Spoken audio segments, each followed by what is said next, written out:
Amen. Amen, amen. Amen. Bien sûr, le message que je vais vous adresser aujourd'hui est tiré de la paracha, qui est la paracha Miketz. Miketz qui veut dire au terme de, à la fin de. Et c'est vrai qu'on arrive tout doucement à la fin du livre de Bereshit. Et ici, il s'agit plus particulièrement d'une préfiguration du Messie dans le personnage central qui est Joseph. On a vu plusieurs caractères messianiques, je vais dire, à travers les patriarches. Et ici, c'est l'histoire de Joseph qui nous est racontée. Et Joseph, bien sûr, était le petit chouchou de son papa, au point même que ça a créé des jalousies entre les frères, au point même qu'ils ont comploté contre lui. Ils ont même eu l'idée, l'intention de le tuer. Mais heureusement, ça n'a pas été jusque-là. Hein. On l'a mis dans un puits, il a été vendu comme esclave en Égypte. Et en Égypte, il va lui arriver un tas de problèmes. Il est esclave de Potiphar, l'intendant de Pharaon en Égypte.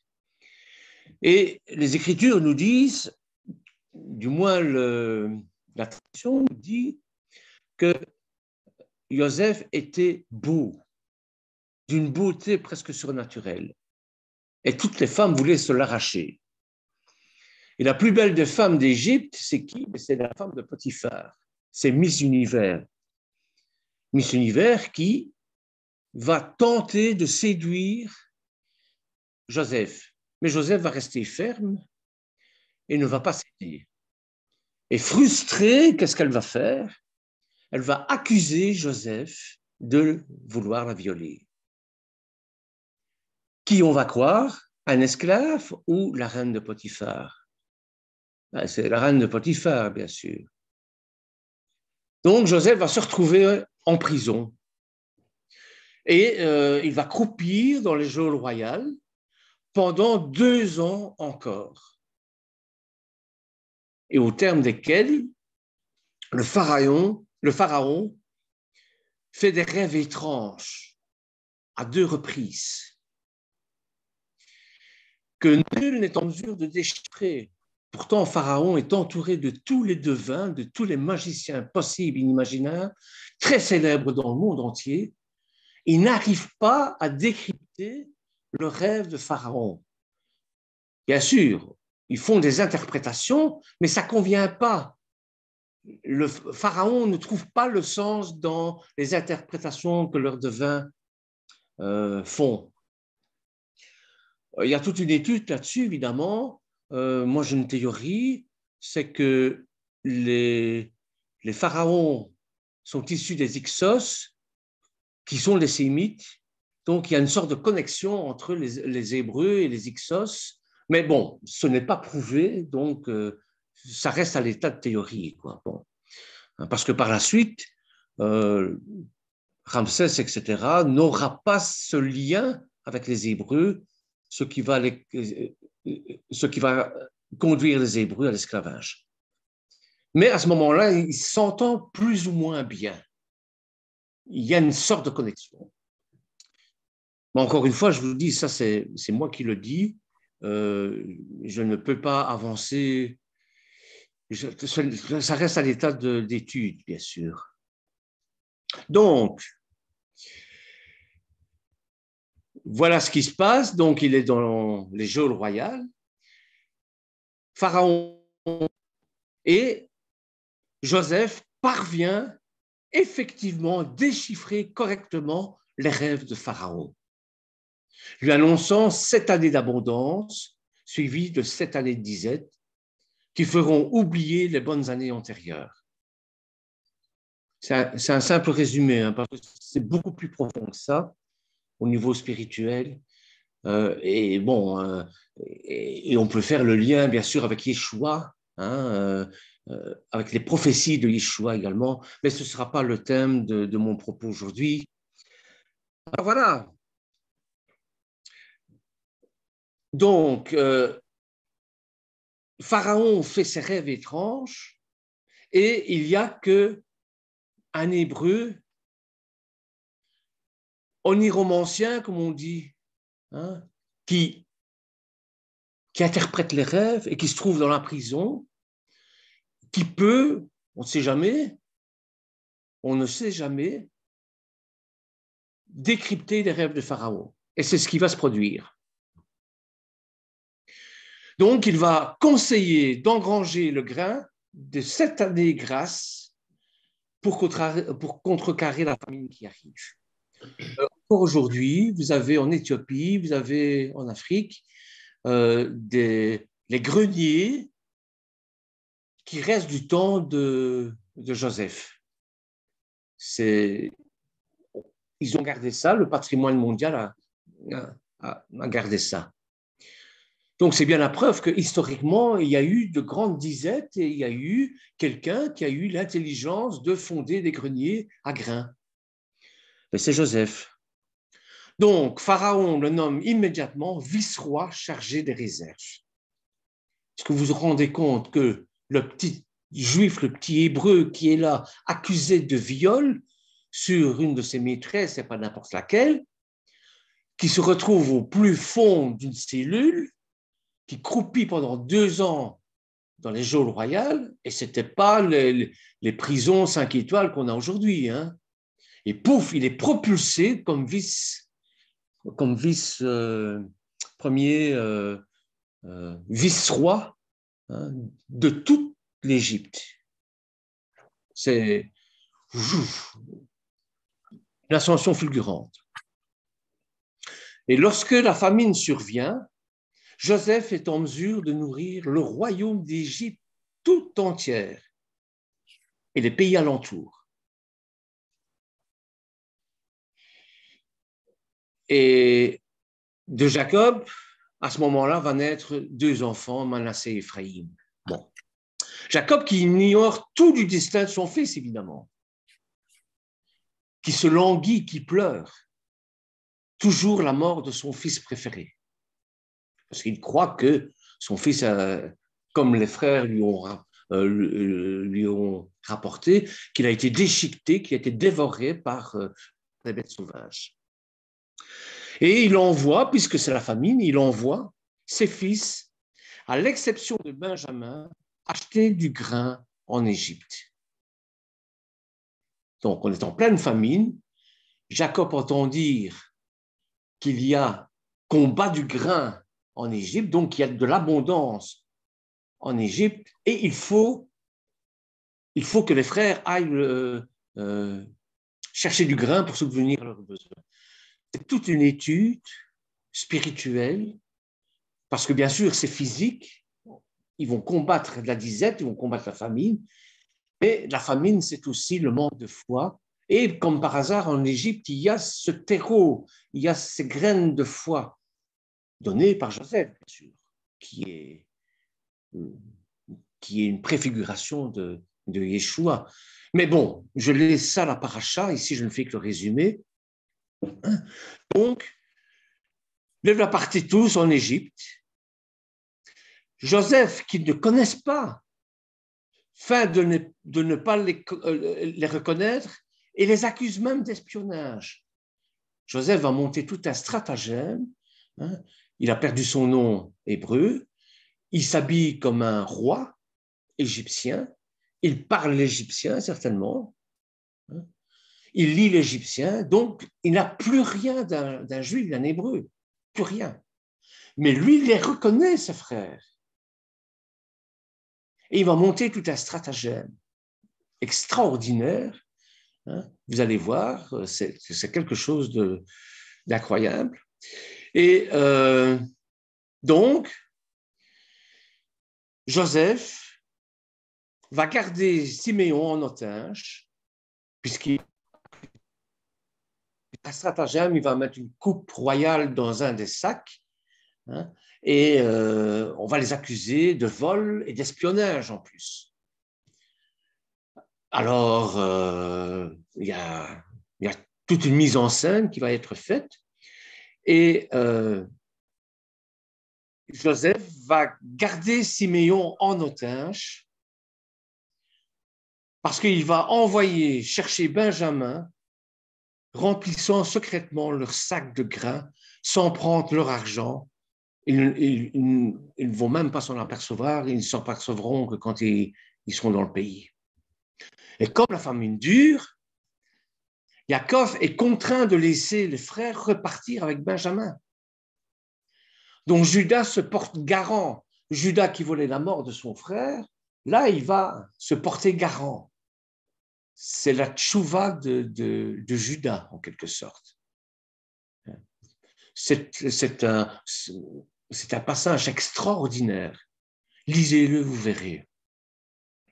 Alors, démasquant le coupable, il exige de le garder à ses côtés comme serviteur. Je ne vous apprendrai rien en vous disant que ce stratagème est bien ficelé. Mon message d'aujourd'hui, ça va être sur les songes, les rêves. Et beaucoup d'entre nous font des rêves, font des songes. Et à croire que nous sommes de grands enfants. Parce que moi, quand je fais un rêve mystique comme ça, j'ai envie de le dire, j'ai envie de le raconter. Et après tout, ça fait partie de mon témoignage de croyant, de raconter comment Dieu me parle à travers des rêves. Mais la particularité, avec beaucoup de croyants comme nous, c'est que nous prenons nos rêves pour la parole de Dieu. Certains même suivent leurs rêves au même titre que la parole de Dieu. Et si nous voulons comprendre les rêves et les songes, il ne faut pas aller dans le monde pour les comprendre. Mais il faut aller dans la Bible, dans la parole de Dieu, et voir comment Dieu parle à travers les prophètes, à travers les songes des prophètes, à travers le songe d'Abraham, d'Isaac, de Jacob, pour voir si c'est conforme à la parole de Dieu. Parce que les songes peuvent provenir d'une multitude d'activités. Je vous ai dit, on est une tripartite, c'est-à-dire nous avons un corps, une âme et un esprit. Et tout ça s'interagit les uns vers les autres. Je veux dire par là que ce qui se passe, ce qui vous impacte durant la journée, eh bien, ça peut provoquer dans votre subconscient des rêves qui n'ont rien à voir avec la parole de Dieu. Vous comprenez? C'est ça. Alors, les gens ont beaucoup de mal à se défaire de l'idée qu'un rêve qui contient des événements ou des paroles chrétiennes ou des paroles de croyants ou des paroles mystiques, je vais dire, vient obligatoirement de Dieu. Et pourtant, parfois, c'est le cas. Parfois, un croyant est en difficulté dans son église et commence à penser des choses sur son rabbin, son pasteur, ou sur ses frères et sœurs. Et puis, elle fait un rêve et voit son pasteur ou les frères et sœurs en train de faire des choses mauvaises. Et elle se dit alors, c'est Dieu qui m'a parlé. Et j'aimerais vous dire quelque chose d'important. Si vous ne pouvez retenir que ça, ce serait déjà bien. Je vais vous dire que ce n'est pas forcément Dieu qui parle. Alors il faut faire attention. Il faut prier pour avoir du discernement, même dans les rêves. Regardez ce que nous dit Ecclésiaste au chapitre 5, verset 3. Car si les songes naissent de la multitude des occupations, La voix de l'insensé se fait entendre dans la multitude des paroles. Si vous allez voir un film d'action, il est possible que vous rêviez de vous, moi ça m'est déjà arrivé, habillé en Superman, en Superwoman, en train de sauver le monde, ou encore d'un grand tremblement de terre et de la fin du monde. Et nous pourrions peut-être rêver que nous sommes poursuivis par des gens armés de pistolets qui veulent nous tuer. Et croyez-moi, parfois les rêves sont tellement réalistes qu'on transpire, on a peur, on crie la nuit. Voyez? Si on marche dans le péché, et la convoitise des relations sexuelles, par exemple, et qu'on regarde les femmes ou les hommes pour les convoiter, mais il est possible que nous fassions des rêves érotiques, des rêves impurs. Si vous êtes mal dans votre peau, si vous avez des pensées négatives, il est possible que vous rêviez de vous en train de sauter d'un grand immeuble et même de sentir une grande paix. De la même façon, si vous êtes croyant, et là je m'adresse à vous parce que vous êtes mes frères et sœurs dans la foi, eh bien, on peut éviter, on peut rêver des choses soi-disant de foi. Et il ne faut pas être étonné parce que nous sommes impactés par notre foi. Le problème est que beaucoup de croyants recherchent des rêves et ça nourrit leur âme et leur émotion. Or, il nous est dit qu'il faut adorer en esprit et en vérité, et pas en rêve, pas en s'illusionnant de certaines choses, mais en vérité.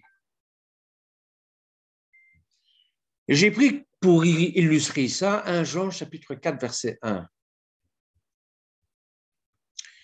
Dans 1 Jean chapitre 4, verset 1, il nous dit, bien-aimés, n'ajoutez pas foi à tout esprit, mais prouvez les esprits pour savoir s'ils sont de Dieu, car plusieurs faux prophètes sont venus dans ce monde.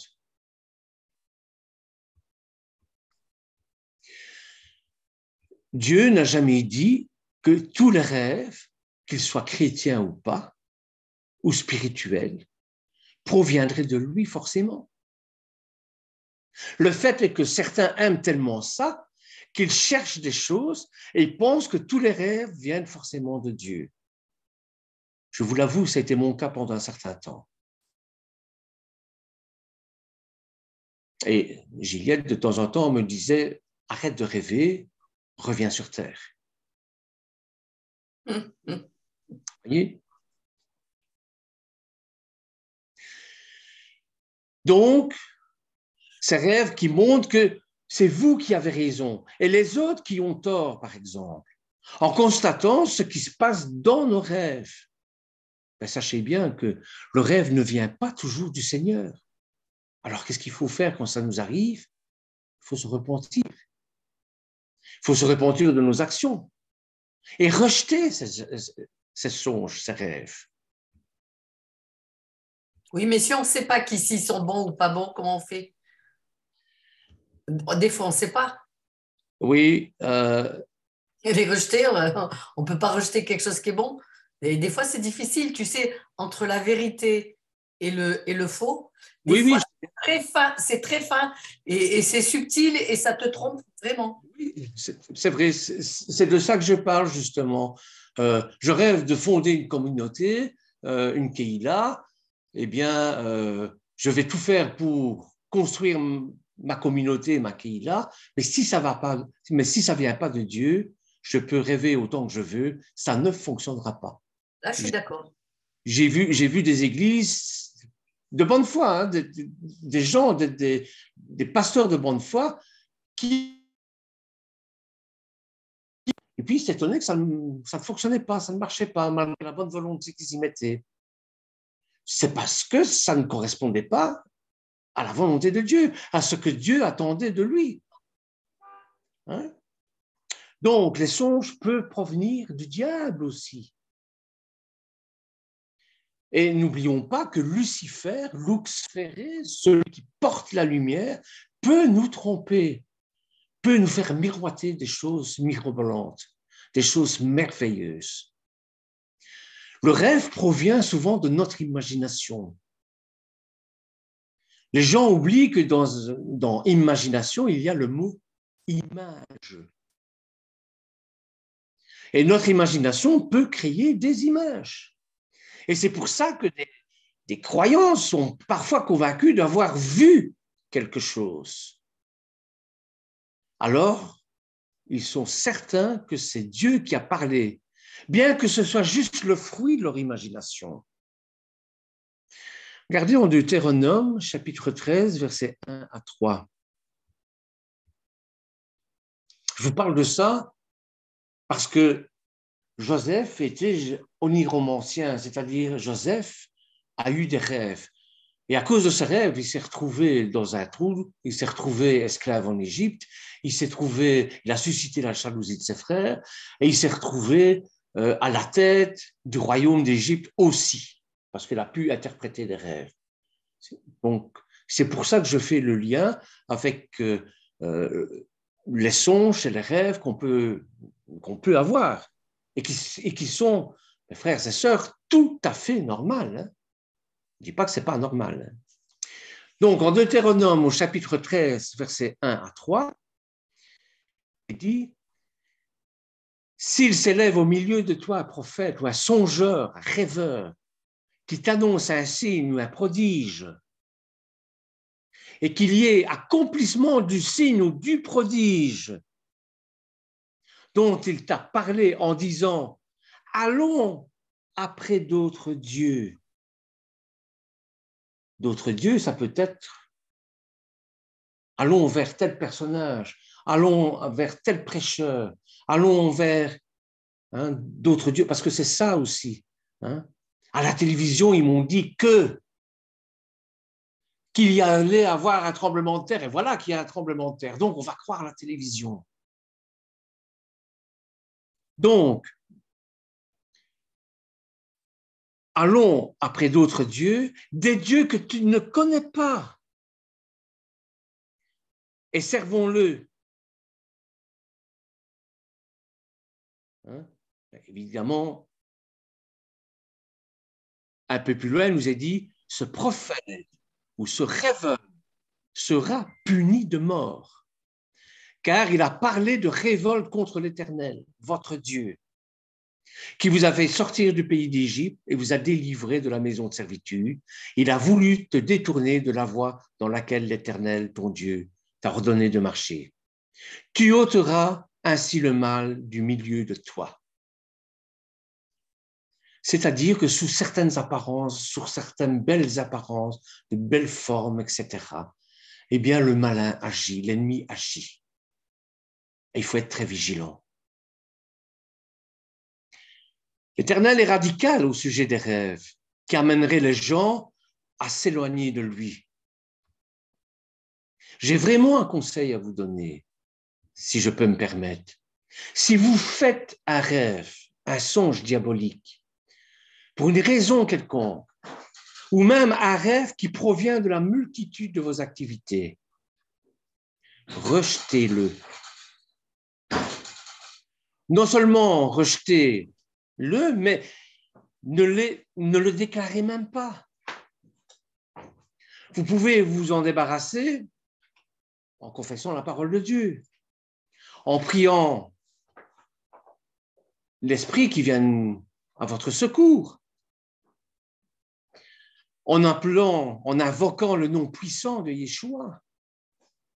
Rejetez ce songe, ne l'acceptez pas. Il est un faux songe, comme il y a de faux prophètes. Un songe ne vient pas de Dieu, pas nécessairement. Non, vous n'allez pas mourir parce que vous allez le rejeter. Hein? Non, Dieu ne vous envoie jamais de crainte. Bernard. Si un rêve vous donne des sueurs froides, vous pouvez généralement facilement conclure que Dieu n'est pas dans le coup. Si des mauvais rêves restent vous hanter dans vos pensées, rejetez-les au nom de Yeshua et commencez à déclarer les rêves de Dieu à votre sujet. Bon, ça, c'est le rêve qui vient de l'ennemi. Mais vous avez des songes qui viennent de Dieu. Et la Bible déclare au sujet du ministère prophétique dans l'Ancien Testament, dans le livre des Nombres, chapitre 12, verset 6, il est dit « Écoutez bien mes paroles ». Donc, dans le livre des Nombres, chapitre 12, verset 6, « Lorsqu'il y aura parmi vous un prophète, c'est dans une vision que moi, l'Éternel, je me révélerai à lui. Et c'est dans un songe que je lui parlerai. » Ça veut dire quoi? Ça veut dire que le prophète, que l'Éternel parle à travers la bouche du prophète. Et quand il y a quelqu'un qui vous dit « je vous parle au nom de Dieu », attention, méfiance. Les deux pieds sur le frein. Je sais que beaucoup se pensent prophètes et ne comprennent pas du tout ce qu'est un véritable prophète. Mais la Bible nous dit que nous devons être dirigés par des songes. Et c'est la parole de Dieu qui nous dirige. Cependant, si Dieu nous donne un songe, il peut nous donner une révélation, une direction qui sera confirmée dans notre cœur. Un songe de Dieu doit nous apporter une vraie révélation, un vrai message.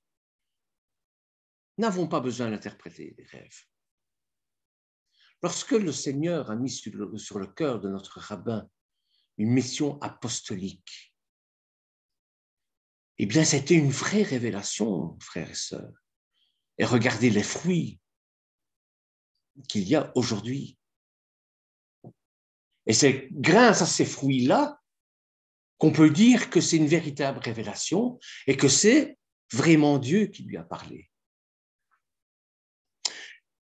Il existe énormément de livres, des livres d'interprétation des rêves, mais c'est de la pure superstition.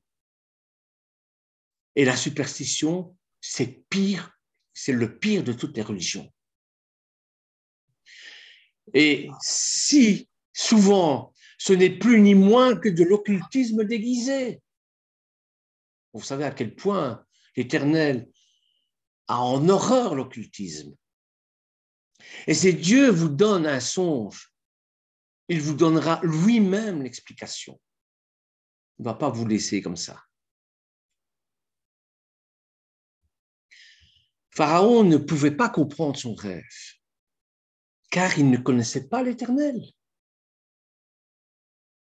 Nous sommes le temple de celui qui nous dirige dans toutes choses et qui nous révèle toutes choses.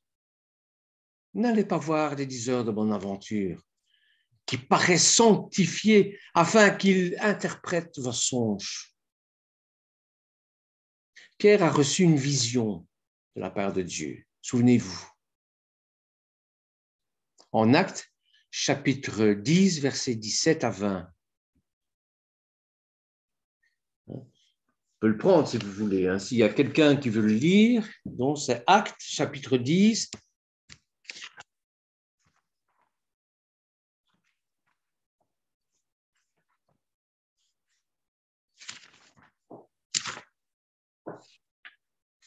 Actes, chapitre 10, versets 17 à 20.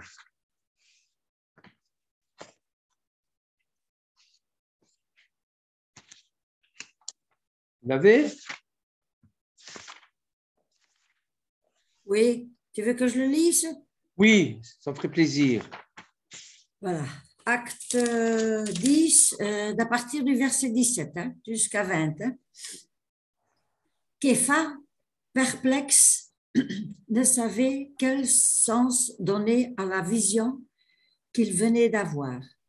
Quand les hommes envoyés par Corneille s'étaient informés de la maison de Chiméon, arrivèrent à la porte et appelèrent pour savoir si Simeon, surnommé Képha, logeait là. Comme Képha était toujours en train de méditer sur la vision, l'Esprit dit, « Voilà 3 hommes qui te cherchent. Lève-toi, descends et pars avec eux sans crainte, car c'est moi qui les ai envoyés. » Amen. Vous connaissez la suite. Hein? Bon, Donc, au début, Pierre ne savait pas que penser de cette vision. Parce qu'on ne contrôle pas, comme disait notre sœur Joëlle, on ne contrôle pas les rêves, on ne contrôle pas les visions. Hein? Mais l'Esprit lui dit directement de suivre ces hommes. Le Saint-Esprit continua le travail qu'il a commencé. Puis le Saint-Esprit révèle directement à Pierre le sens de cette vision et ouvre son intelligence afin qu'il comprenne, si bien que Pierre peut dire, et ça, si tu veux bien continuer au verset 28 et 29. 28.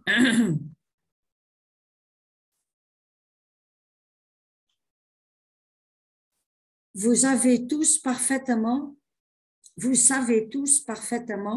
qu'il n'est pas dans la coutume des Juifs de s'associer à un étranger ou même d'entrer chez lui. Mais Dieu m'a montré de ne considérer comme commun ou impur aucune personne. Aussi, quand j'ai été appelé, je suis venu sans faire de difficulté. Dites-moi maintenant pour quelle raison vous m'avez fait venir. Jusqu'à là? Donc, après, continue. Corneille répondit, il y a 3 jours, à peu près à 7 heures, j'étais en train de faire des prières dites de la Micha dans ma maison, quand soudain un homme vêtu de vêtements éclatants se tint devant moi et me dit, Dieu a entendu tes prières et s'est souvenu de tes œuvres de charité. Envoie donc des hommes à Yaffo et fais venir Chiméon, surnommé Képha. Amen. On peut s'arrêter là. Donc, vous voyez que le Saint-Esprit va lui révéler la vision avant qu'il parte avec ses hommes. Et c'est pour ça qu'il les suit. Et arrivé sur place, il dit qu'il n'a pas fait d'objection à venir, car Dieu lui a appris qu'il ne fallait pas regarder aucun homme comme souillé, comme impur. Si votre songe est de Dieu, Dieu vous révélera ce qu'il en est. Si Dieu vous demande un songe, si l'Éternel vous demande un songe, si l'Éternel vous donne un songe, son message sera clair. L'Éternel en voulait aux faux prophètes de raconter des songes provenant de leur propre cœur. Parce que du cœur, vous savez bien, toute chose bonne vient, mais les pires choses viennent aussi du cœur. C'est le siège de toutes les émotions, qu'elles soient bonnes ou mauvaises. Donc, leur propre pensée contrarie le plan de Dieu. Et Dieu a montré que ces songes sont clairs et évidents. Ils sont oui et amen. Il y a un verset, c'est Dieu qui le dit, il va bien vous faire comprendre. Ah, vous aurez des oppositions, hein? Vous aurez des oppositions, d'énormes oppositions. Mais quand vous savez que c'est vraiment Dieu qui vous dirige et qui vous donne ces missions, eh bien, à ce moment-là, vous n'avez plus peur d'affronter les oppositions, parfois venant de gens qui sont eux-mêmes au Seigneur. Hein? Je vous dis, on n'a pas peur des athées, on n'a pas peur des gens qui ne sont pas au Seigneur. On a peur de ceux qui sont au Seigneur, qui sont vraiment au Seigneur, mais qui vous mettent des barrières. Parce que nos faiblesses. Vous voyez? Donc, Dieu dira ailleurs qu'il en veut à ces bergers qui n'ont pas de vision claire. Et pour ça, j'ai pris Jérémie au chapitre 23, verset 29, si vous voulez le prendre avec moi.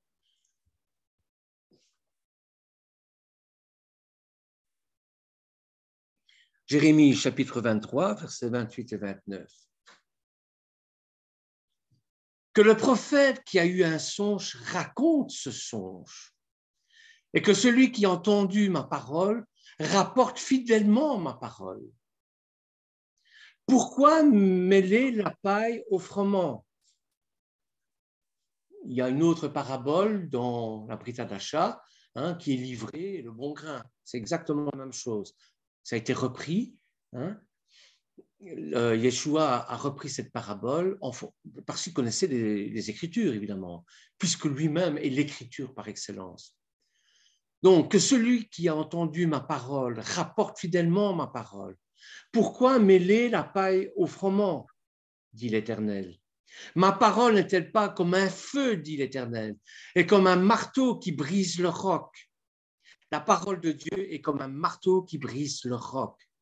C'est une parole puissante, pas un rêve d'enfant.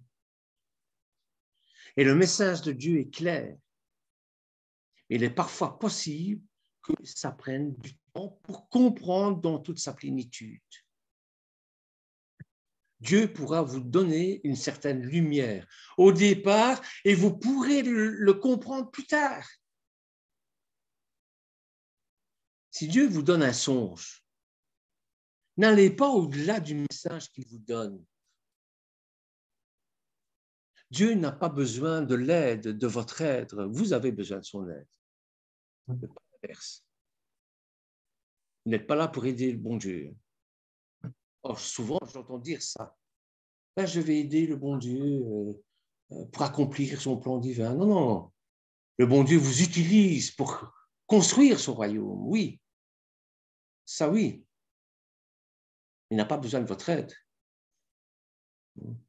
Si Dieu vous donne un songe, n'allez pas au-delà du message qu'il vous donne.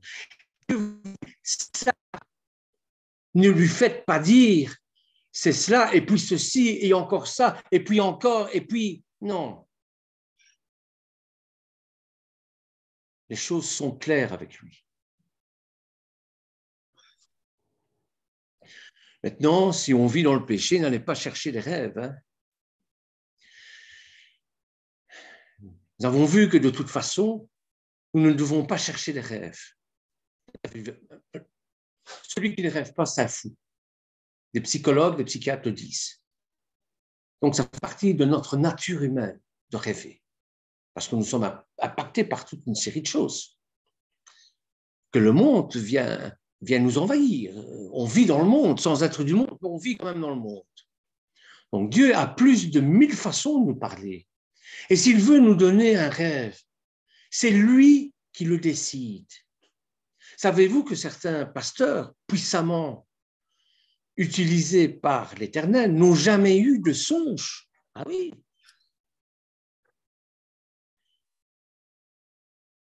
Ça peut surprendre, mais on n'est pas tous prophètes. On ne parle pas tous en langue. C'est pas pour ça que l'Esprit Saint n'agit pas. Tellement de croyants pensent que Dieu leur parle par songe tous les mois, ou même toutes les semaines, et parfois tous les jours. 1 Samuel, chapitre 28, versets 6 et 7. Regardez ce qu'on a 1 Samuel, chapitre 28, versets 6 et 7. Je vous laisse le temps de vous prendre vos Bibles.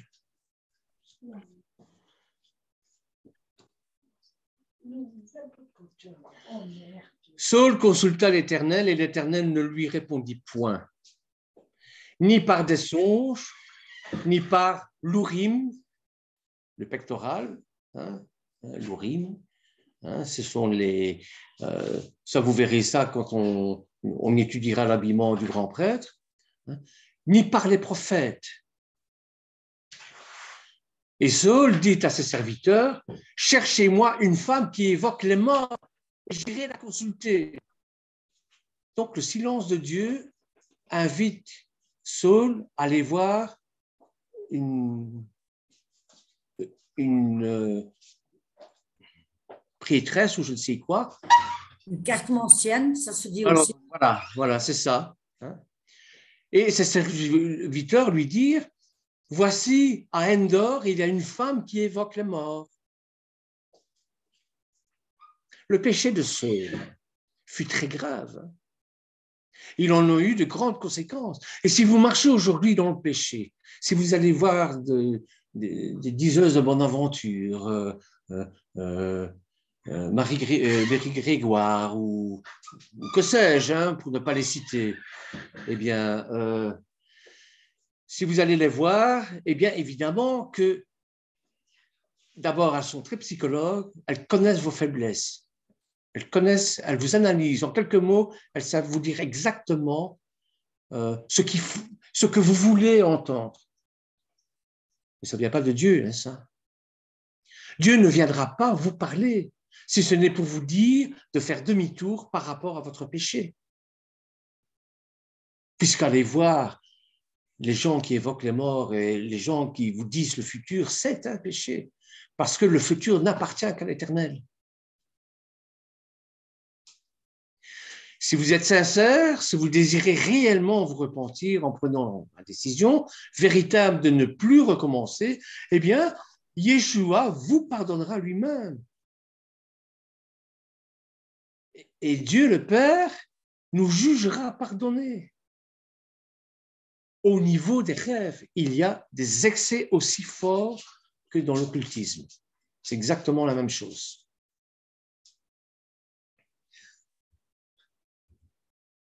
Alors, les rêves qui disparaissent. Il y a des rêves qui disparaissent. Moi, je ne me souviens pratiquement jamais des rêves que je fais, sauf mes rêves mystiques. Et encore, je vous dis, il faut faire très attention.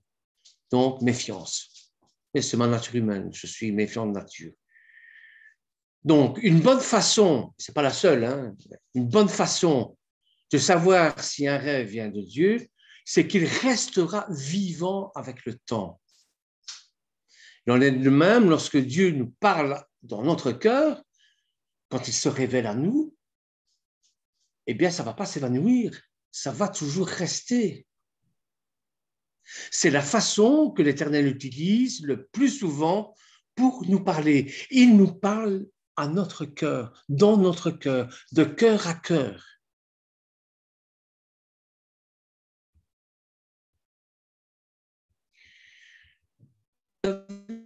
Vrai songe prophétique. Nous avons vu que la plupart des rêves viennent de la multitude de nos activités. Certaines viennent aussi du diable, nous l'avons vu. Et d'autres peuvent venir de Dieu. Oui, Dieu peut nous parler par des songes, par un songe, par une vision. Rasson en hébreu. Il y a plusieurs mots pour dire songe en hébreu. Donc, il ne faut pas croire que lorsqu'on lit la Bible, que des hommes de Dieu avaient des songes tous les matins. Il faut aussi comprendre que la plupart des songes et des visions ont été donnés dans le cadre d'un ministère prophétique. Un ministère très rare aujourd'hui. Il faut aussi réaliser que nous sommes dans la nouvelle alliance.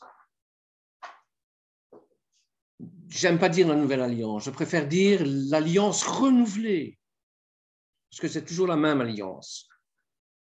Et nous sommes donc nés de nouveau.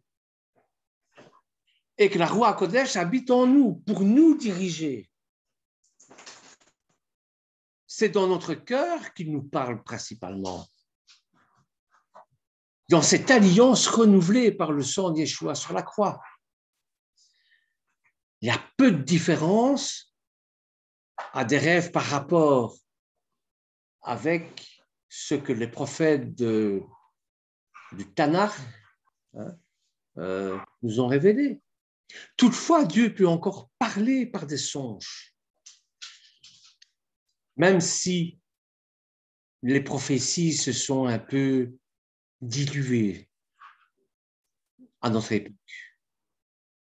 Regardez en Actes chapitre 2, verset 17. Actes chapitre 2, verset 17, il nous dit ceci. Dans les derniers jours, Dieu dit, je répandrai de mon esprit sur toute chair.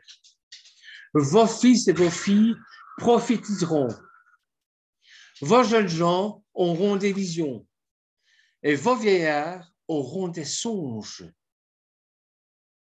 Ce verset, bien que ne disant pas que seuls les vieillards auront des songes, nous montre qu'il faut avoir de la sagesse. La sagesse, les cheveux blancs, comme j'ai coutume de dire, pour recevoir un songe de la part de Dieu.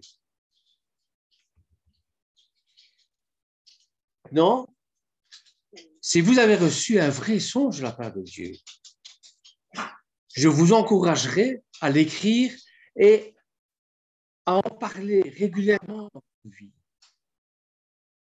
Et je réalise que de plus en plus que Dieu veut que nous parlions l'appel qu'il nous donne, eh bien, si l'Éternel nous a montré que vous devriez guérir les malades et prier pour les gens, déclarez régulièrement alors que vous priez, et pas seulement. Ce que Dieu vous a montré, je crois que tu m'as appelé à guérir des malades. Merci, car je vais prier pour les gens et les voir guérir. Merci pour le don de guérison que tu m'as donné. J'entends souvent les frères et les sœurs, les intercesseurs qui font cette prière-là, et ça me réjouit. Si Dieu vous a montré des choses, ce n'est pas pour ça que vous entrez forcément. Vous devez marcher dans la fidélité, la sainteté, bien sûr. Et les choses ne se feront pas toutes seules, juste parce que Dieu vous les a montrées. Dieu nous montre ce qu'il veut de nous, mais nous devons bouger, nous devons nous déplacer. Nous devons nous prendre par le callback, par le col, pour qu'il puisse intervenir surnaturellement. Il a souvent besoin de nos 5 mains, de nos 5 pains, et de nos 2 poissons pour agir. C'est comme ça qu'il a parlé à travers Yeshua. À travers 2 poissons et 5 pains. Il a nourri toute une multitude. Vous voyez, il y a un grand fossé, parfois de longues années entre le rêve et la réalité. Alors, frères et sœurs, soyons patients. Essayons de marcher dans l'amour de Dieu. Continuons à aimer Dieu, à aimer les âmes, quoi qu'il arrive. Et donnons-nous tout entier à celui qui nous a parlé. Voilà le petit message que j'avais envie de vous partager aujourd'hui. Ce message m'a été inspiré, bien sûr, par le caractère principal de Joseph, qui était un rêveur, dans le bon sens du terme. Et ça m'a donné l'occasion de vous parler un petit peu des songes et des rêves. Que l'Éternel vous bénisse, en tout cas. Amen. Amen. Amen. Merci beaucoup, Bernard. Oui, merci Bernard. Merci beaucoup, Bernard. Tu sais, Bernard, j'ai fait beaucoup de rêves prémonitoires et qui se sont réalisés. C'est des rêves et je me réveille et je vois que ça se réalise. Ça se réalise tout le temps. Là, ça fait un petit moment que je n'en ai pas fait, mais à chaque fois que ça s'est réalisé, j'ai trouvé ça magnifique. Bien sûr. Bon, maintenant, peut-être que j'ai fait des rêves qui directement ne de sont Dieu. jamais réalisés. Hein. Mais j'ai fait des rêves prémonitoires qui, eux, se sont réalisés. Donc, ça fait du bien. Mais pour connaître la charnière, le bien ou le pas bien, c'est difficile. Oui, bien sûr. Bien sûr, nous sommes des gens terrestres et nous sommes impactés par ce qui se passe autour de nous. Et parfois, on se demande, est-ce que c'est Dieu ou est-ce que c'est moi qui… C'est vrai, on se pose des questions. Ouais. Hein, parce que la machine à fantasme, elle est là aussi, hein, ça c'est clair. Quand j'ai eu l'opération pour mes yeux, la première fois que j'ai eu l'opération pour mes yeux, j'étais très inquiète parce que j'avais la paupière qui s'était affaissée. Oui. Et dessus, et je me suis dit, il m'a esquinté. Maintenant, je me suis fait réparer l'œil et j'ai la paupière qui descend. Et j'étais en colère par rapport à ça. Et puis, je me sentais un peu perdue, quoi. Et j'avais peur de faire l'autre. Alors, j'ai retardé de faire l'autre. Et puis, un jour, j'ai dit, bon, je ne peux pas rester comme ça, il faut que je fasse l'autre. Et quand j'ai pensé comme ça, j'ai lâché. J'ai rêvé, j'ai fait un beau rêve, j'ai fait un très très beau rêve. Je rentrais dans l'eau, je nageais, l'eau était très claire, je voyais les poissons tout au fond. Et puis arrivé tout au bout d'une crique, je voyais derrière, tout au bout où j'avais plongé, il y avait un gros requin. Mais moi, il m'était rien arrivé et j'étais arrivée au bout de la crique. Et là, ça m'a rassurée parce que je me suis dit, tiens, il va rien se passer, ça va bien se passer avec l'autre œil. Je vais pas avoir la paupière qui va descendre. Et puis, effectivement, j'ai pas eu de paupière qui s'est affaissée. Donc, si tu veux, je me suis sentie protégée, tu vois ce que je veux dire, quand je suis allée pour faire le deuxième œil. Mais c'est des rêves comme ça que je fais, des rêves un peu prémonitoires et surtout qui me réconfortent par rapport à mes peurs ou à mes angoisses ou par rapport à une personne que j'aime et puis qui disparaît. Je rêve d'elle et je dis, tiens, il est arrivé quelque chose. Et voilà, des choses comme ça. C'est bien, merci pour ce témoignage, c'est bien. Ouais. Mais c'est vrai que je ne sais pas où est la limite. Je ne la connais pas très bien. Je ne la connais pas, c'est lui qui la détermine, la limite. Oui, j'ai du mal avec ça. El Shaddai, c'est ça que ça veut dire. C'est le Dieu qui nous donne des limites, c'est le Dieu qui nous donne die, stop, ça, tu ne vas pas plus loin. Mais Bernard, tu peux dire quelque chose? Bonjour Anne-Marie. Anne-Marie, bonjour, shalom. Shalom Anne-Marie. Bonjour, Oui, Anne-Marie. bonjour Anne, bonjour à tous et toutes. En fait, je voulais moi donner un petit témoignage aussi par rapport au rêve et aussi également rectifier un petit truc que tu as dit, Bernard, par rapport à Judas. En fait, j'ai été vérifiée parce que ça m'a interpellée. Je me suis dit, mais Judas, il ne voulait pas que Joseph meure. Et il ne faisait pas partie du groupe des frères qui voulaient, puisque j'ai regardé dans le verset, il est dit, quel avantage si nous tuons notre frère et si nous scellons sa mort, venez, vendons-le aux Ismaélites et que notre main ne soit pas sur lui, car il est notre frère, notre chair, et ses frères consentirent. Donc en fait, c'est Siméon qui voulait le tuer, c'est pour ça qu'il a été emprisonné quand Joseph a revu tous ses frères et qu'il était devenu gouverneur. Mais Judas, lui, ne voulait pas tuer. Pas le tuer. Grâce à Judas, il n'est pas mort. Il voulait le vendre, en fait. Il voulait, ça, oui. et Ruben voulait le protéger aussi. Donc il y avait Ruben qui, en premier, est intervenu pour le protéger, puisqu'en fait, il a dit mettez-le dans une citerne, et il pensait revenir le chercher. Mais en fait, quand il est revenu le chercher, il n'était plus là. Donc ça, c'était Ruben. Et Judas, lui, il a voulu le protéger en le vendant, quoi. Donc voilà, je voulais juste rectifier ça parce que j'ai regardé tout à l'heure, là, et je me suis dit, mais il me semble que non, parce que je l'ai lu récemment. Merci Anne-Marie. Merci Anne-Marie. Voilà. Et puis par rapport… Je me suis mal exprimé, ben oui, tu as raison Anne-Marie, bien sûr. Voilà, et puis aussi, bon, par rapport enfin, je sais pas, la femme de Potiphar, il me semble pas, il est dit nulle part qu'elle était super belle et tout ça. Enfin, je sais pas, moi, j'ai pas vu. La tradition juive. Faudra que je re-regarde, mais… c'est les beautés juives. Ouais, tradition juive. Lui, il était beau, ça c'est bien dit, mais la femme de Potiphar, je sais pas. Donc, oui, par rapport au rêve, moi, je voulais donner des témoignages et dire aussi que ça m'a rappelé aussi Laban qui est arrêté par un rêve alors qu'il veut arrêter Jacob. Donc, on voit que là, Dieu protège en fait Jacob par un rêve, en donnant un rêve à Laban. Puis il y a aussi Joseph qui, lui, par rapport à Marie, qui est enceinte, donc il reçoit aussi un rêve qui le prévient que ça vient vraiment de Dieu. Donc là, on voit aussi que Dieu intervient au travers des rêves pour protéger, par rapport à sa protection. Et puis, il y a aussi Daniel qui vient interpréter le rêve. Voilà, donc c'était important aussi dans l'histoire. Donc, il y a plusieurs exemples comme ça où on voit que le rêve vient de Dieu, voilà, pour protéger, pour prévenir, pour aussi, comment dire, diriger les choses, quoi.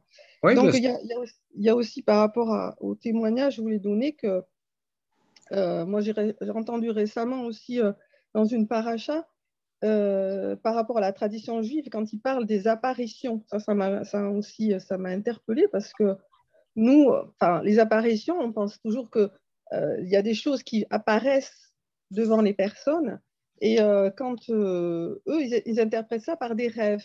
En fait, ils disent que en fait, Dieu a donné des rêves et qu'au travers de ce rêve, il y a eu cette apparition, mais dans le rêve. Voilà, donc je voulais juste parler de ça. Et également par rapport au témoignage, moi j'ai eu plusieurs rêves où j'ai vraiment vu que c'était Dieu, en fait, où il m'a prévenu des choses qui allaient venir. Voilà.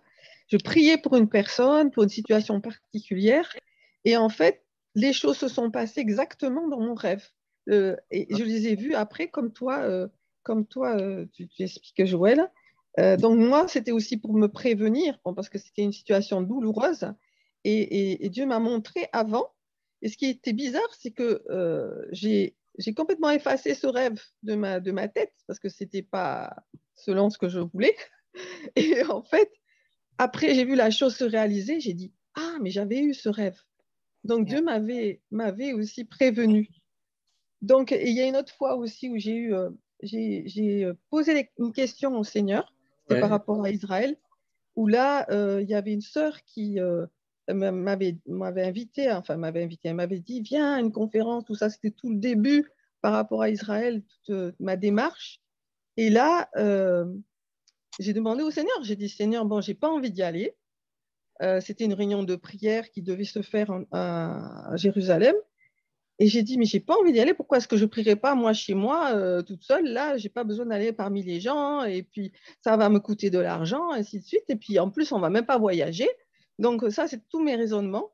Et en fait, j'ai dit, bah, parle-moi. Et dans la nuit même, il m'a donné un rêve où là, je me voyais intercéder, je me voyais au milieu d'une synagogue, ainsi de suite. Et ça a été vraiment un rêve fort qui a démarré, en fait, toute ma démarche par rapport à Israël. Donc, voilà, donc je voulais témoigner de ça et dire que, bon, ben voilà, il y a aussi ce côté-là. Il faut faire attention, c'est clair, mais aussi le Saint-Esprit, le roi Hakodesh, il nous donne ces choses pour que justement on avance dans les voies de Dieu et aussi ce qu'il faut demander avant, enfin, je veux dire pas avant toute chose, mais ça fait partie des dons, c'est le discernement. Le discernement est très important, que ce soit pour nos vies quotidiennes, mais aussi par rapport aux rêves. Et là, il va aussi lui demander aussi de nous confirmer les choses, parce que voilà, il peut nous donner des confirmations au travers de frères et sœurs, au travers de la parole, surtout au travers de la parole, et ça va aussi conforter nos cœurs, parce que des fois, c'est vrai qu'il faut avancer par la foi, mais la confirmation nous donne aussi la paix. Voilà, c'est ce que je voulais dire. Oui, amen, amen, c'est très bien. Moi, personnellement, je suis d'accord avec tout ce que tu viens de dire, mais c'est vrai que au niveau des rêves, moi, je trouve que les rêves prémonitoires ou les rêves que le Seigneur t'envoie, qui sont forts, qui, quand tu te réveilles, ils ont un petit quelque chose de plus que le rêve traditionnel, quelque chose qui t'a marqué, qui t'a pris à l'intérieur, et tu te poses la question, tu te dis, oh, mais ça, et là, tu te dis, mais c'était fort, c'était pas un rêve simple, il m'a touché ce rêve, il y a eu quelque chose de plus. Et ça, c'est magnifique quand tu te réveilles avec ça, parce que tu vois des choses qui se réalisent après. Et ça fait chaud au cœur. Voilà. Bien. Et puis, il y a aussi, autre chose aussi, c'est que là, il y a les deux, il y a la vision et il y a le rêve, les songes. Oui. Donc, je ne sais pas quelle est la différence entre le songe et le rêve, mais en tout cas, la vision, il y a les visions ouvertes, les visions des gens qui voient des choses vraiment dans la prière, Et là, quand on a lu tout à l'heure par rapport à Corneille, je pense qu'il a dû avoir une vision ouverte. Il voyait les choses comme ça devant lui. Et Pierre a eu une vision aussi, ce n'était pas un rêve. Donc, il y a une petite différence entre les deux où on est réveillé. Il y a une différence. Il y a une différence. Les différences entre le rêve, les visions et les. Oui, il y a une différence. Il y a une différence, c'est sûr. Ceux qui arrivent à voir comme ça des choses qui vont se réaliser, c'est différent que des personnes qui ont des songes ou des rêves. C'est tout à fait différent. Mais Anne, Je peux prier? Je fais Yevarechecha. Où t'es? Je t'entends plus, Bernard. Je suis là, toujours là. Là. Est-ce que tu veux que je fasse Yevarechecha, juste le couplet? Oui, vas-y. Pour clore la